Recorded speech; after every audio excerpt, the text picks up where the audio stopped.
O genki desu ka? We're here with Team USA superstar John Horton. Thanks for being here, John. Let's get right into the interview at hand. I know that Team USA has been on the receiving end of a lot of compliments from other countries in the world. Tell us a little bit more about that. I think our recent success and our ability to raise our level of gymnastics the past few years has really been noticed. Every time we go overseas, every time we compete against big-time teams like Japan, China, Germany, they've seen our improvement on events like pommel horse and our ability to upgrade our vaults. And they see that we're really putting a lot of effort into our weak spots. And I think that their compliments deep down inside are a little bit of fear, a little bit of intimidation. And they know that the Americans have a lot of heart and that we're coming for the top spot. I think that's super. But as you well know, it's going to take more than flattering remarks to be on top of the podium at the World Championships. Absolutely. In 2010 in Rotterdam, Team USA was 7 points away from Team China. How's Team USA chipped away at that big gap? Our biggest difference from China and Japan is pommel horse. And if you look at the makeup of our team, we have Alex Nador, one of the best pommel horse guys in the world. We've got John Orozco, one of the most talented guys in the world, coming up from the junior ranks. And then you've got Danelle Leyva, our #1 guy in the country right now. It's hard for me to swallow my pride and say that, but let's be honest here, he's a great gymnast. And so those three guys go up on pommel horse, and if they can hit 3 for 3 in a team finals format, we're right there with the rest of the world. Because when I look at our team, we're great on floor, we're now great on pommel horse, we're pretty good on rings, one of the best teams in the world on vault, one of the best on P-bars and high bar. There's no doubt in my mind that our team right now, and not just our world team, but our national team as a whole, is one of the most talented teams that I've ever seen. How can Team USA, or any country for that matter, compete with the Chinese, who have a centralized system? They pick from a colossal pool of people, and they groom them from ages as early as 4 years old. How can any team compete with that? To be totally honest, you can't. You can't compete with that system. You can't compete with that level of intensity that they have. What we can compete with and what we live off of in our country is our heart. And we talk about it at all of our camps, and we know it. We know that our team has more heart than any other team out there. We want to be in the gym. We aren't forced to be there. We're a group of volunteers that come to the gym every day with a goal, with a passion to be the greatest team in the world. And our desires to be out there and represent the USA on our chest overcomes any other kind of system. And we know for sure that you give us some more time, we're going to keep chipping away, and we're going to be able to eventually keep up with that level of intensity and that system that China has that is so great. Germany edged out Team USA without Hambushin at full strength, without Marcel Wynn. How are you guys going to stay ahead of the Germans this time in Tokyo? I think that we had a pretty rough meet at Worlds last year. Pommel horse was rough, rings wasn't all that great. And so yeah, they edged us out because they've got a pretty deep pool of talent as well. And of course, yeah, they're going to have those two guys back competing. But I think compared to last year, our team is 10 times stronger now. Uchimura-san, elegant, he's complete, he's consistent, has the best execution scores in the field. Can Jonathan Horton beat him? Jonathan Horton doesn't go into a meet hoping for second place. Jonathan Horton, like Danelle Leyva, goes to a meet to win. And whether it's realistic to say I'm going to beat him, I'm going to say it anyways. And a lot of people look at me and go, "You're crazy. Nobody's going to beat Kohei Uchimura." Well, first of all, my #1 goal is to be the best that I can for my team. My #2 goal is to be the best that I can for myself. And if I compete in the all-around final, it's my goal to beat him. You've had the opportunity to spend some time with Uchimura-san. What makes him so good? He is the most naturally gifted gymnast I've ever seen in my life. He's got perfect body for the sport. He's got the perfect mind for it. And when you watch him train, he, maybe makes a mistake. And unlike someone like me, I feel like I'm a perfectionist, and I don't consider myself the most talented. So that combination right there, not the most talented plus perfectionist, means frustrated. Right. For him, he doesn't get that frustration. He learns things quickly. When he does have mistakes, he stays very calm, and he sees the bigger picture. And the rest of us are trying to learn that from him. We're trying to learn that from the Japanese. And he just, he understands. He's a master of the sport. And when I watch him, he really has no weakness. And I've talked to people that train with him a lot, and they say it's ridiculous to watch because he can get up and learn almost anything in one try.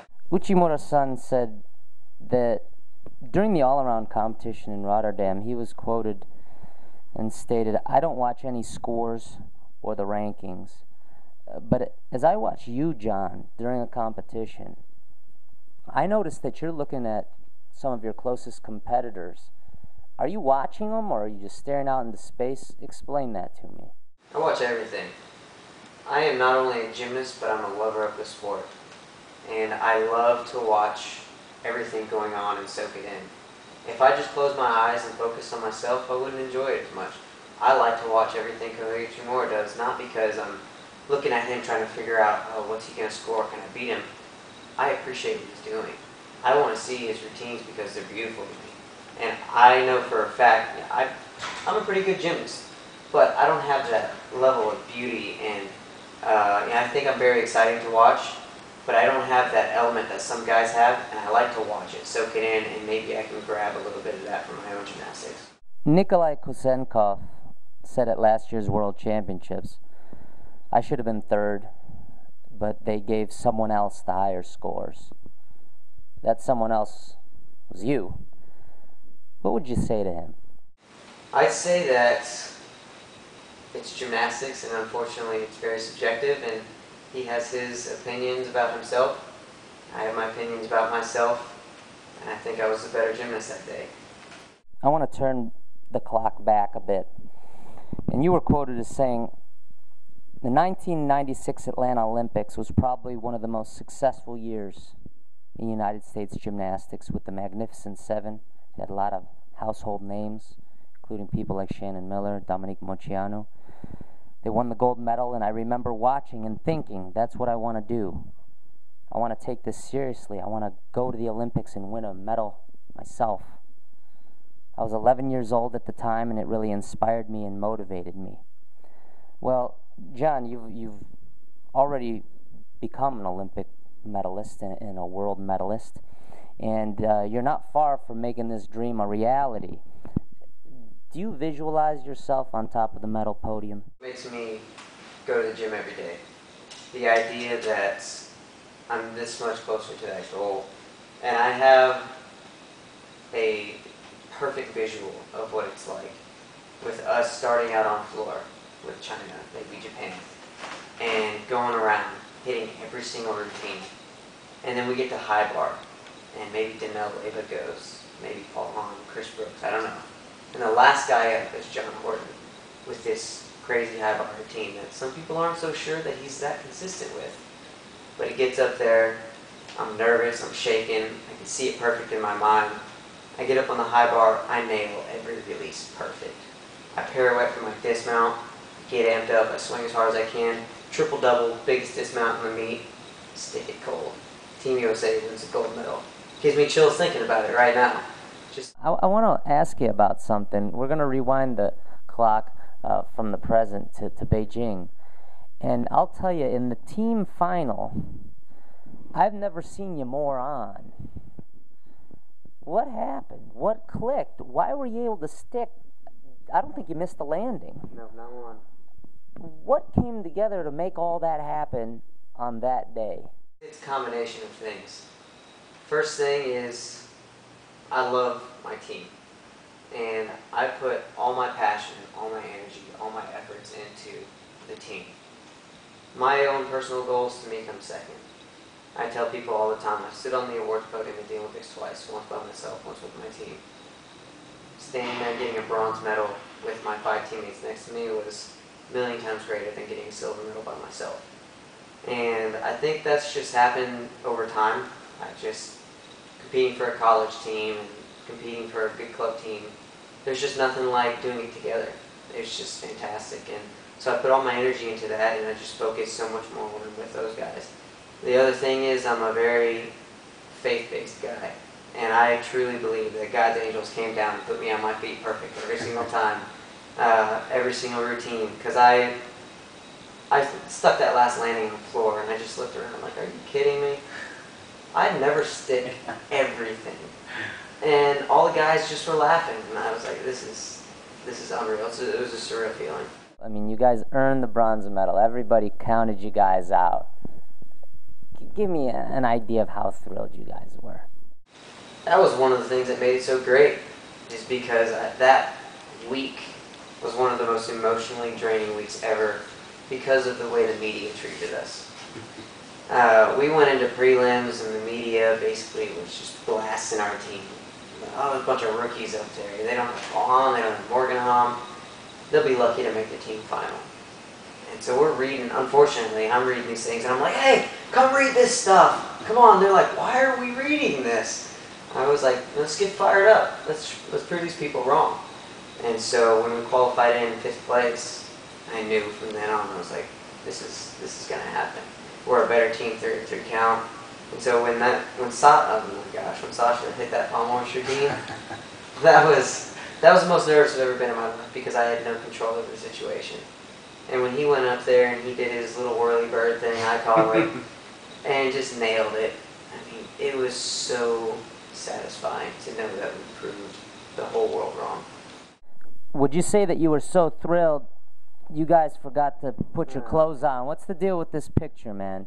So that right there is probably 45 minutes after the award ceremony. Some guy comes up to us and says, I want to take some awesome pictures of you guys.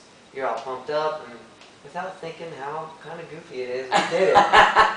So I don't really know what to say about that. I admire your honesty. Your dreams ever look anything like this?